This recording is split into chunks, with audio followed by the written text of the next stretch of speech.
Welcome to the Slop Temple. We pray this video helps. You begin by securing a clean recording and the right tool. First, test your mic and record a short clip to check levels.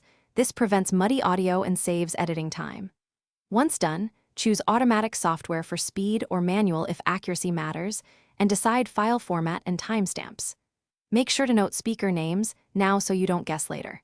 These initial steps frame every following action and reduce rework when you move into actual transcription. You now convert audio to text and refine it. Start with an automatic pass to generate a draft, then listen in short segments while correcting errors. Names, homophones, and punctuation often fail. Use playback speed to move faster and insert timestamps at regular intervals or on speaker changes so navigation is easy. Once you correct the core text, apply consistent formatting. Speaker labels, paragraph breaks, and standardized abbreviations. You finish by polishing and exporting the file in the format your audience needs. Export as docx for editing, SRT for captions, or plain TXT for quick sharing, and then perform a full listen-through to confirm meaning and context.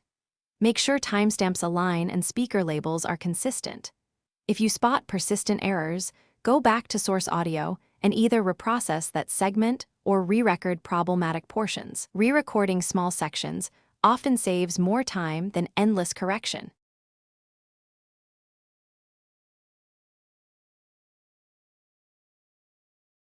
Thanks for watching. Consider subscribing if we helped you.